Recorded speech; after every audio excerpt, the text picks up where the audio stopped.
Hello, I'm Dapper Dan Gavosdin, and I own every issue of Amazing Spider-Man, including the annuals, which definitely count.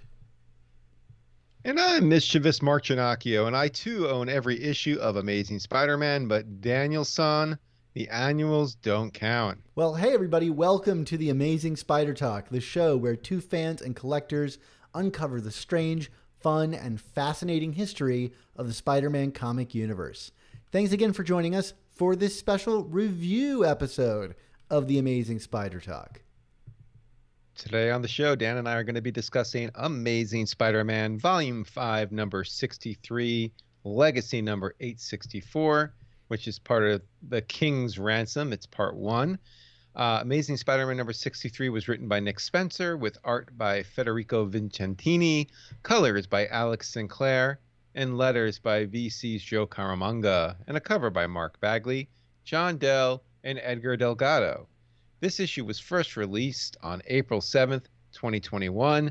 Dan, I know when our regular listeners are hearing this in real time, it'll be many weeks after this, but I'm sorry I missed you last night. But why don't we get into the new issue here and make up for lost time, right? Yeah, absolutely. I'm glad you're feeling better after your vaccine vacation, if you will. Um, Yeah, uh, yeah. Let me tell you, Johnson and Johnson. It's one shot and you're done. But boy, did that take the wind out of my sails the next day. Woo! But we're good. We're good. one thing we did miss was your mispronunciations of things, and we actually had like someone write in and say, Mark should just start mispronouncing even the easy names intentionally. Like who is this Mark Bagley or whatever? We could really take this up a notch if we wanted to. Ron Ferns. Uh,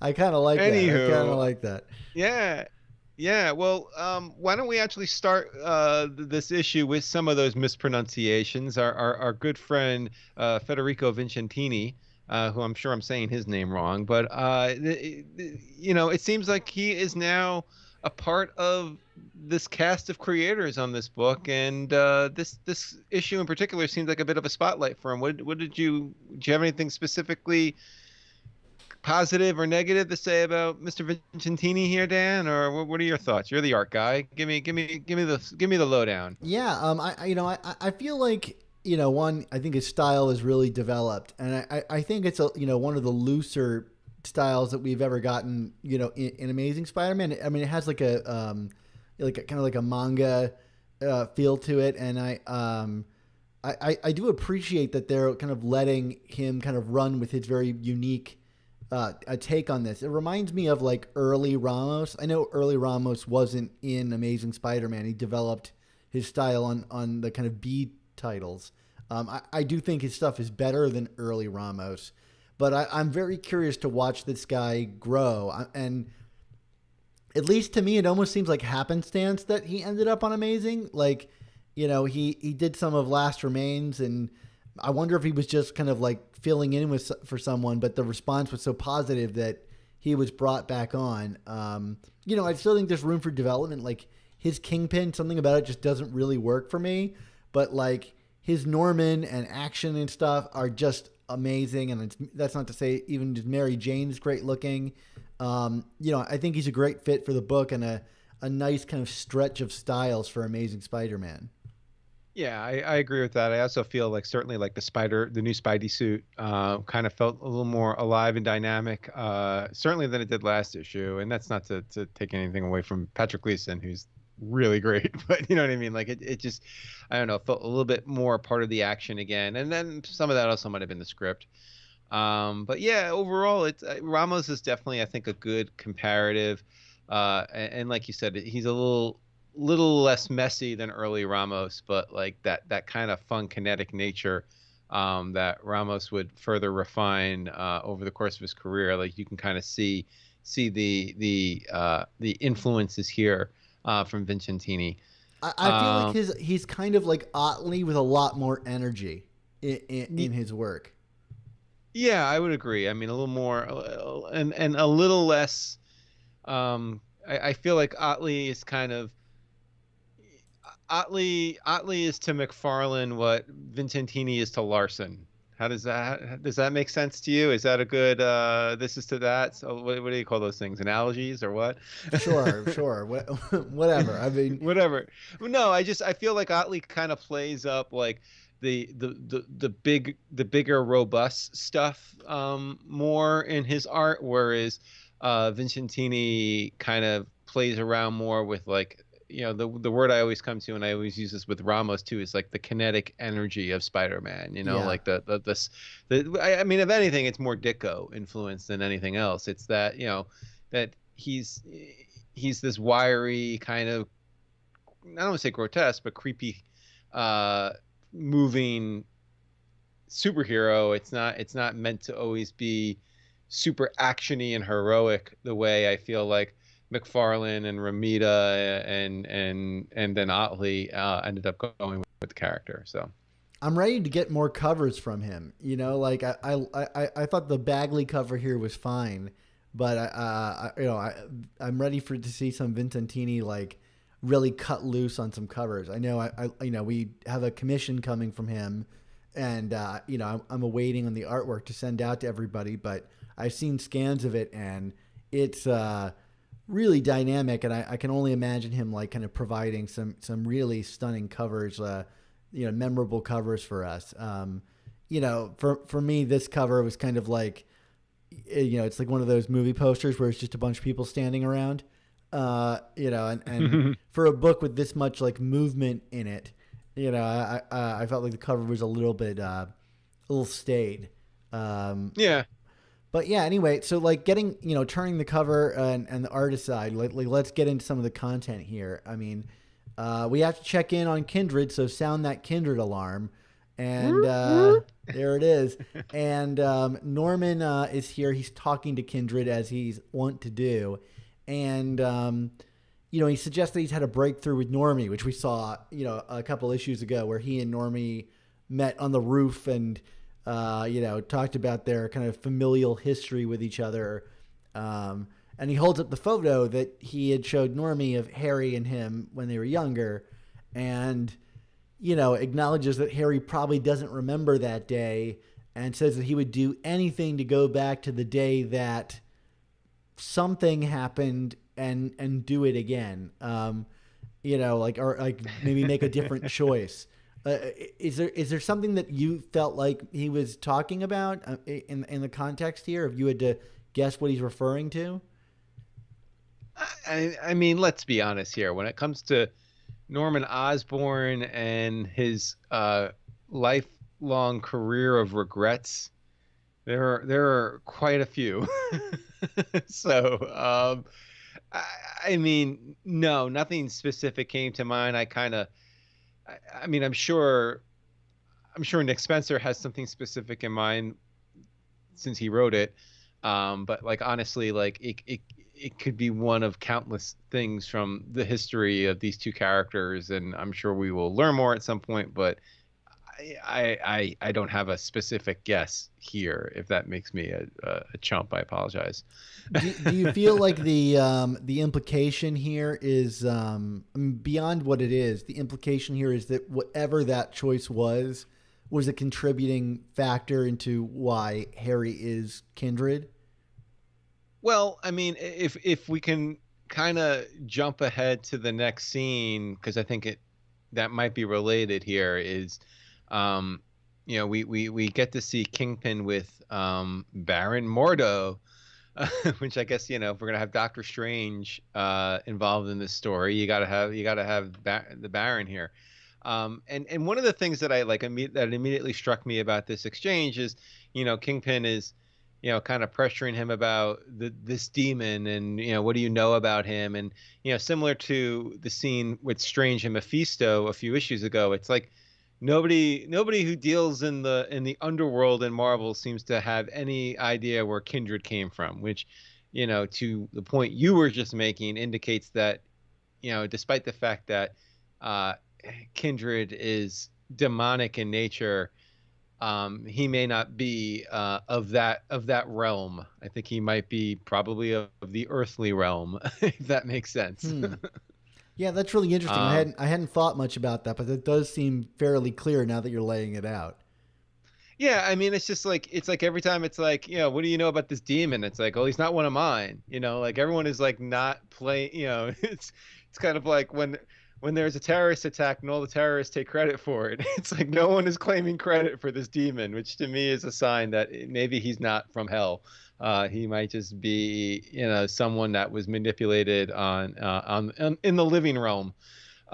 So yeah, I mean, could Norman been responsible for Kindred or somebody else? Who knows? But yeah, I think it's all part of the grand mystery here. I mean, like certainly, having the ability to kill and bring Peter back over and over again is interesting. Although, was that real or was that, like one of those Mysterio-esque hallucination kind of things? We don't know.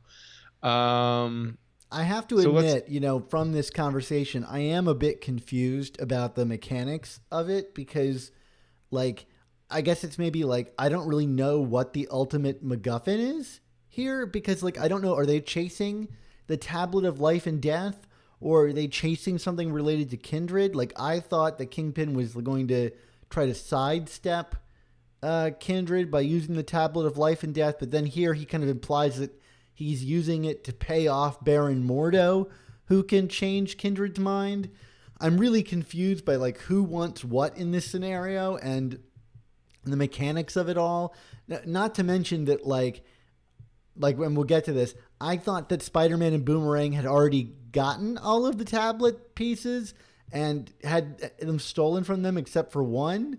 So like I'm confused about that. I just feel like there's like so many moving pieces in this story that continues to get increasingly more complicated, enough that it almost seems like there's two whole warring factions, right? You've got a magician, now I've got a wizard, or whatever the thing is from Falcon and Winter Soldier that denotes sorcerer versus wizard. But I don't know. I mean, were you confused at all by the kind of like specific mechanics of like who's got what piece that's influencing what thing? I mean, a bit. I mean, frankly, some of the stuff with Kingpin and his motivations was clouded by the fact that, and I'm trying to remember if you actually did it on the air of this show or just in conversation with me, but you kind of like laid out your whole theory about, okay, I think Kingpin wants the tablet to sidestep Kindred, so that he can get Vanessa back, and then yada yada yada, and so that kind of like started painting my impression of what was happening here. So yeah, in the moment when Kingpin is like offering the tablet, pieces of the tablet as kind of like a incentive for Mordo, it certainly was like, wait, what, like what's going on here? I mean, again, the bigger question to me goes back to if Kindred's origins are truly in question here. I mean, to me, it also then it puts in question what are exactly are his powers here, and how does he actually help Kingpin here? I mean, maybe the reason why Kindred is not helping Kingpin is because Kindred can't help Kingpin, and it just seems odd to me that like, Kingpin is like putting all of his stock in this character to give him what he ultimately seeks after, where he's like basically going to what could be considered more powerful characters to be like, well, you help me with this guy who may not be able to help me. I don't know, you know what I mean? Like it just seems like a lot of self-owning going on here, and I don't know if that's supposed to be what's coming across. Yeah, I don't know. I mean, so, getting to the next thing with Spider-Man and Boomerang continuing to look for these tablet pieces. I mean, like I said, I thought that they had already kind of assembled it and then had it snatched away from them, and they had this one last piece that they had to keep hidden. Maybe I'm wrong. Was that your understanding as well, or am I misremembering this? I mean, this was over a year ago. Yeah, right. That's true. And I feel like we're just revisiting that. Yeah, I don't remember it clearly. Yeah. I felt like there was still something out there that they were looking for. I didn't get the impression that everything was accounted for. So, but I could be misremembering now too. Now either way, we have all of these goons coming after Spider-Man and Boomerang. Um, I I found these scenes to be fun from a visual standpoint. I felt like to me this is where the book was at its best Yeah. with Vicentini. You know, like the hammerhead stuff, and then even like the owl. You know, like I don't remember the last time that the owl has come across as like an intimidating force in comics for me, but like I felt like it worked here. Like I actually felt the threat of him and his goons here, and the way like they kind of like framed the action in this sequence. I will say also, like as I was saying earlier, I felt like the suit was being pretty well used here.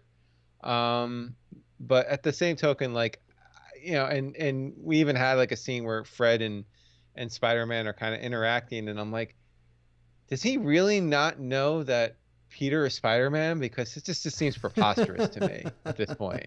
Like we're really I mean, I know Fred is an airhead, but I mean, to me, this is like straining all bits of, credibility here. Yeah, for sure. I got a lot to unpick from what you just said. A couple things really quickly. I really like the action here too. I do think sometimes it's a little too visually cluttered. Like to me, Hammerhead kind of disappeared into his goons, and I was like having trouble figuring out exactly what was going on between him and Spider-Man. But one of the things that I was really happy about, and I feel like you probably share this sentiment, is for anybody who's read the Gang War story, I was really pleased here that we're not really focusing on the Gang War elements of this. It's kind of like a chase sequence where all these baddies are showing up, and we don't necessarily really have to worry about the complicated inner dynamics of like who is going after what. I mean, like we have like Crime Master, and like, yeah, he's changing his territory, or the Owl and Boomerang are fighting, or the Owl and Hammerhead are fighting each other because they're warring factions. But I felt like the through line still remained Spider-Man and Boomerang, not all these criminals bickering over New York. And so, yes, it is a gang war of sorts, but that wasn't really the driving force. It's not really a repeat of that. And that actually made me really happy because it makes me think for the many remaining parts of this story, which is going to go on for quite a bit and then have a giant-sized thing to wrap it up. We're not going to be focused on just that, which I feel like we've gotten plenty of stories, Spiral included. I'm excited that this seems to be, that's the background to other things happening. And I thought that was refreshing. Absolutely. Want to talk a little bit about the Robertson Lincoln Montague Capulet feud developing here? Yeah, I think the rest of this book is really interestingly structured, and I really enjoyed it. And let this be another repeat of us saying, "Hey, the Peter Parker stuff was really fun," because you've got this kind of almost like dual parallel story structure here, not just between Lonnie and Robbie, both confronting their kids about their romantic relationships, but also then those kids talking to their friends about the relationships. And I thought this was really great. You have the kind of like fathers telling them to end the relationship, which of course is only going to spur them further together because that's how this stuff works. And I like that, Lonnie, and his daughter, they like point that out. But then there's this great, double page spread of the history of Robbie and Lonnie together. And what a double pager. I mean, this is Vicentini really going for it. I do think there was a missed opportunity to have some narration here or editor's notes that like lays out where you could find this story or what this story was about. Because, as great as Right. this story is, I don't see it referenced ever or reprinted or really mentioned on greatest stories of all time lists that you could expect somebody to have read this. And I just don't know why the editor doesn't be like, hey, go read Spectacular Spider-Man. Like, because I don't, as great as the artwork was for someone who knows that story very well, I look at this and I think, if I didn't know anything about this, this would not clear it up to me. It looks crazy. Like, why are they in farmer's attire? And I'm going to say, why the hell is Robbie stabbing Tombstone with a pitchfork? Yeah, exactly. So, yeah. So I don't know. I mean, I bet there's plenty of casual readers that are like, I guess something must have happened between these guys. Yeah. I mean, that's kind of, let's be honest. That's been kind of one of the great crimes of this entire run so far, has been these kind of references to great stories past, but without the full context of what am I reading here? I mean, we get it. I mean, with all that said, like, I mean, just to kind of go back to your original point, I mean, you know, Spider-Man and his role in this book, and, you know, what kind of happens, what's been consistently happening when Spidey seems to take a back seat. And I know you're not saying this here, but for me, like all of this Lincoln and Robertson stuff worked beautifully, because, I mean, and maybe some of it is colored by the context of those older stories, so I get a different level of appreciation out of it. But, like, I don't know, like I care about the stakes with these characters a lot, you know, like, it's just, I mean, maybe it's just the history. Robbie in particular is a character that I feel like almost, kind of like Jonah, he's almost universally always been done well, right, by creators. Like, you know, like, so there's just a lot of stock in the character. And Tombstone, I mean, obviously some have done more with him than others, but, like, yeah, I mean, again, like, I just, like, I felt the history and the stakes coming through here, and a lot of this rang true. And then, you know, there were these kind of, you know, crazy, insane stakes attached, yet at the same time, at the root of the problem was something very relatable and common in terms of, well, you know, what do you do when two people are with each other who maybe shouldn't be with each other? And, you know, what are the reasons behind it? Like, you know, the scene that kind of followed up the backstory illustration showing, you know, kind of Randy and Janice, each with their respective group of friends, if you will, if you call this the syndicate friends for Janice, right. Kind of talking about, like, what the other sees in them, kind of a thing, and what their intentions are. Like I don't know, like, real, that felt real to me, from like this is how real people talk and interact and think about each other. And it just worked for me in terms of some character work here. I felt this was some of the better out of suit character work that we've gotten from Spencer in the entirety of this run, frankly.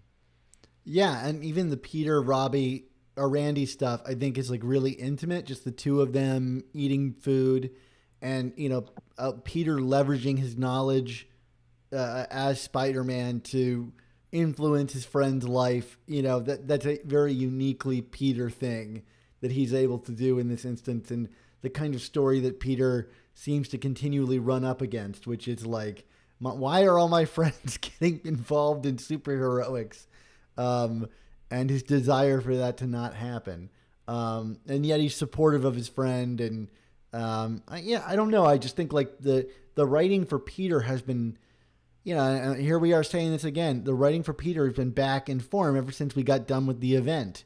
And I just, you know, how much these events actually impact, they end up pulling us away from Peter, which end up impacting the overall quality of the book. So, you know, again, like, it's these smaller things that, you know, that bring it all back together. You know, before we get too far ahead, you know, we had this scene where, like, after the fight between the Owl and Hammerhead breaks out, you know, Peter's this kind of duty to his new Threats and Menaces suit. And so he goes off and signs autographs and does all the things with Jonah. And, you know, I think it's fun, but I do think, like, the fun of that suit should ideally not come from, like, the kind of, to me, this felt kind of divorced from the action. Like, okay, I'm done with that. Now I'm going to go do this suit plot beat. And, right. You know, for me, the fun of that, I think, ideally comes when those worlds meld together, when he's got the stakes of trying to save the world, but meanwhile he's got the pressures of doing an ad, especially if maybe the suit malfunctions because they're not making the revenue that's needed to support its high tech, or there's got to be something smarter about how this suit is showing up other than it just being a dangling plotted device. I feel like we're still not really getting into the full potential of what this suit could do. As fun as it is, I'm hoping that it becomes integrated into the rest of the drama instead of being its own side thing. Yeah, I get what you're saying there. I mean, I guess for me, maybe I'm kind of grading on a curve here. It at least was a step in the right direction because I felt like they were acknowledging it. Yeah. Whereas last issue, they did not, which was kind of weird because it was only introduced 2 issues prior to that. But yeah, I mean, I get what you're saying. It's still kind of, like you say, it's a plot device more than anything else. It's not really being seamlessly woven into the narration here. But, I'm willing to kind of give it some more time. And again, I hate to be so shallow about it, but like, I really liked just how Spider-Man moved in it and how he looked in it in this go round versus some of even the first 2 issues with Gleason, which is again, like, nothing against Gleason, he's awesome, but like, I don't know, like I feel like Vicentini kind of played up this suit, seemed to pop a bit more under the way it was kind of penciled and inked here. Just my 2 cents. Yeah, I love how the kind of like the eyes emitting light when he turns quickly, like Vicentini draws like the streaks of light being trailed behind the eye. There is some like kind of fun, motion stuff here, and it does feel, we've made fun of they're like, it's stronger, faster, and shoots webbier, and here I liked that, like, it does actually like look stronger in how Vicentini draws it. It doesn't just feel like another Spidey suit. Although I don't really understand what's up with this like web blast thing. I'm forgetting the name they use for it, where they're like, was that the web sauce or whatever? Everybody seems to be aware of this special web move that he's doing, and I still don't understand what makes it so special, other than it seems to be like, pardon me for being crass, him like blowing his wad all at once on everybody. Well, I wouldn't be the first person to make that comparison. I know this is the kind of like chef's kiss comment that you're waiting for me to say. But yeah, everybody just turned their podcast off right there and then. So I apologize. Well, with that in mind, why don't we accelerate a bit? So Randy and Janice, of course, get together, and immediately, Randy's like, "Oh, you can't change," and she's like, "You're trying to change me," which is, of course, like what the two friends, what each friends were saying about the other. And they look like they're about to break up, but then the first appearance is the Crime Master. Do we know which Crime Master this is? I lose track. I was pretty sure the Crime Master being Betty's brother. I'm forgetting his name right now. I want to say like Brian Brandt, but that's not right. Yeah, it might still be him. I don't remember. But I thought he died, so I don't know. Maybe this is a hobgoblin costume kind of thing. Oh, it could be. It just, like, apparently he's operating off of Staten Island, which like seems about right for the Crime Master. Yeah, it's about I think that's about the best land he can take at this point. I like the idea that, like, in order to attack New York City, his henchmen have to take the ferry. And then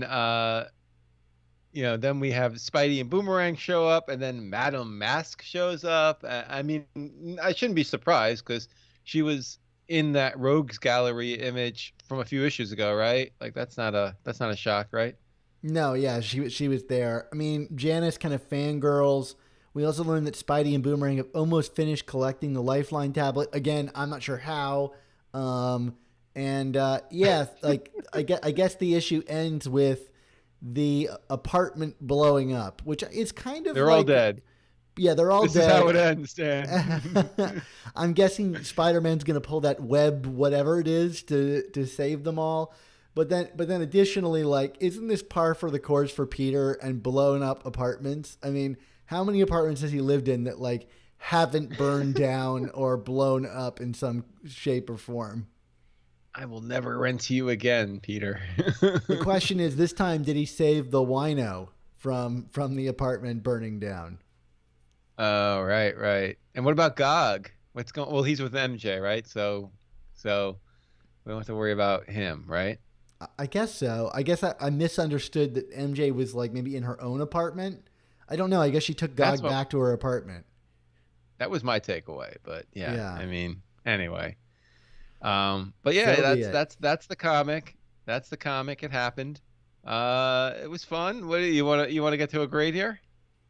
Yeah, sure. I mean, it's funny. I think we glossed over kind of like the best part of the comic a little bit, which is like, Oh, hey, which is what? What did I gloss over, Dan? well, no, nothing in particular. I just mean like these conversations between the friends and stuff were really artfully, paced with each other and finishing each other's sentences, and that doesn't really make for great recapping.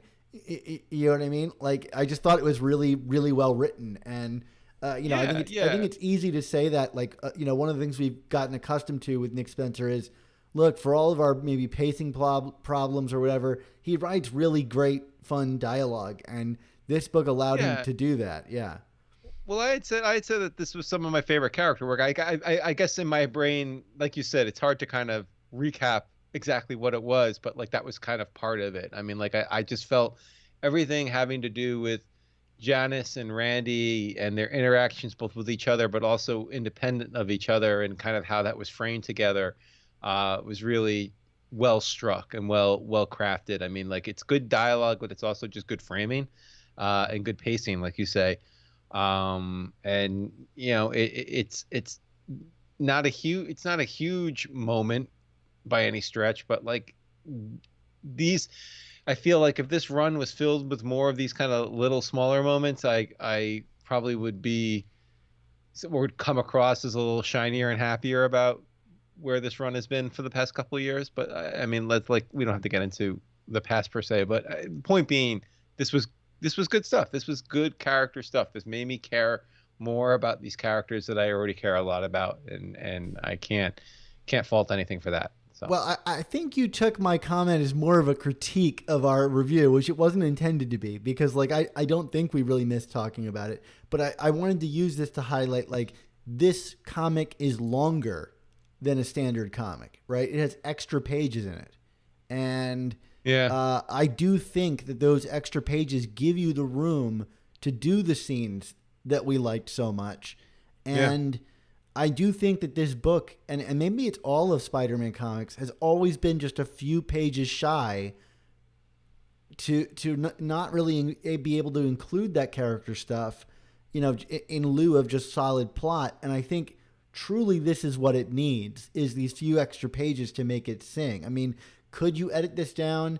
Yeah, I could probably find places to trim things here and there, but it's that extra padding that like gives it the room to actually be what it should be for a Spider-Man comic. And we got this big giant size thing coming up, and the more and more, like, I think at first I was very cynical about that, like, well, here's another giant size, but it's like, hey, look, if that's what it takes to get like to create a good book, like, and it's gonna sell, like, then great. Let's give me the more expensive book that is better and makes me leave happy. So anyway, my grade on this is a solid B. I could probably be convinced of a B plus. It was a good, fine Spider-Man comic. I am gonna, as a change of pace, Dan, I'm gonna go a notch higher than you. I'm gonna give this the B plus. I think there was just something about it that it worked. The art was great. The character work was great. Like you said, I mean, that's a great point about the length having an impact on how this story was told. Yeah, I mean, like this is like if if every single issue of this run read like this, I would be a very happy person right now. I mean, So, yeah, it would probably be an all-time run. yeah, Yeah. yeah, this is like I wish we had more stories like this leading up to this. So I hope we get more of these going forward. So great stuff. Great. Well, otherwise, Dan, it is that time for all good things to come to an end. So we want to say thank you to you, the listeners and viewers, for tuning in to this episode of the Amazing Spider Talk. This episode was edited by Rick Coase with production support from Andy Myers. Our artwork comes handcrafted by artists Ron Friend, Sal Buscema, and Ray Sumser. And our theme songs were produced by Rylan Bojack, Tony Thaxton, and Spider Madge. This episode was originally released on Patreon as a live stream hangout with us back when the comic was first released. So if you'd like to help support our show's continued existence and these reviews while joining us on the live stream, why not head on over to our Patreon and sign up? But Mark, everything's coming to an end here, so we always like to end with our motto. So Mark, until our annual battle blows up and it starts a lifelong hatred for each other and our children start dating, my non-existent daughter dating your existent son, so I don't know what world this is, inevitably reigniting our hatred for each other over the annuals, what's our motto? That is one hell of an intro, Dan. Our motto is, of course, with great podcasts, there must also come the Amazing Spider Talk. I don't think anybody followed that intro. Too many who know the angles, uncover and untangle all the questions and the webs left out to tangle. Being 1962, last Wednesday's afternoon, they'll bend your ears with reckless self-abandon.